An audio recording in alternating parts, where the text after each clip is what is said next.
ಯಾಕೋಬನು ಬರೆದ ಪತ್ರಿಕೆ, ಆನಂತರ ಪೌಲನ ಪತ್ರಿಕೆಗಳು, ಆನಂತರ ಏನ್ರಿ ಸುವಾರ್ತೆಗಳು, ಸುವಾರ್ತೆ ಇದೆಯಲ್ಲ, ಮತ್ತೇನು ಬರೆದ ಸುವಾರ್ತೆ, ಲೂಕನ ಬರೆದ ಸುವಾರ್ತೆ, ಮಾರ್ಕನ ಬರೆದ ಸುವಾರ್ತೆ, ಯೋಹಾನ್ ಬರೆದ ಸುವಾರ್ತೆ, ಅಪೊಸ್ತಲರ ಕೃತ್ಯಗಳು, ಇವೆಲ್ಲ ಪುಸ್ತಕಗಳು ಬರೆಯಲ್ಪಡ್ತವೆ.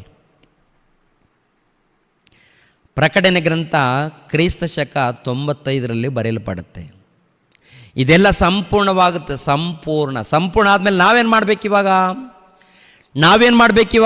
ಈ ಗ್ರಂಥವನ್ನು ಓದಿ ಅವರ ಮಧ್ಯದಲ್ಲಿ ನಡೆದಿರುವಂಥ ಅದ್ಭುತಗಳನ್ನು, ಸೂಚಕ ಕ್ರಿಯೆಗಳನ್ನು ತಿಳ್ಕೊಂಡು, ಪವಿತ್ರಾತ್ಮನ ಬಗ್ಗೆ, ದೇವರ ಬಗ್ಗೆ, ಯೇಸು ಕ್ರಿಸ್ತರ ಬಗ್ಗೆ ತಿಳಿದುಕೊಂಡು ಭಕ್ತಿಯಿಂದ ಈ ಲೋಕದಲ್ಲಿ ನಡಿಬೇಕು. ಅದನ್ನು ಬಿಟ್ಟು ಯಾತಕ್ಕಾಗಿ ಈ ಲೋಕದಲ್ಲಿ ಪ್ರಯಾಸ ಪಡ್ತಾ ಇದ್ದೀವಿ ಒಂದ್ಸರಿ ಯೋಚನೆ ಮಾಡಿ ಪ್ರಿಯರೇ.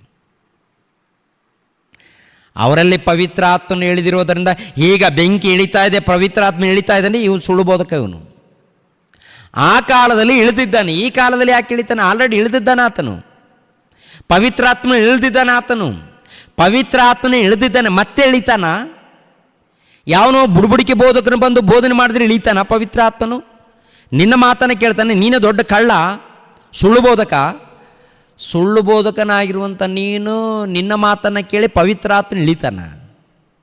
ಯಾವನು ಹೇಳ್ದ? ಎಲ್ಲಿ ಕಲ್ತಿದ್ದೀರಾ?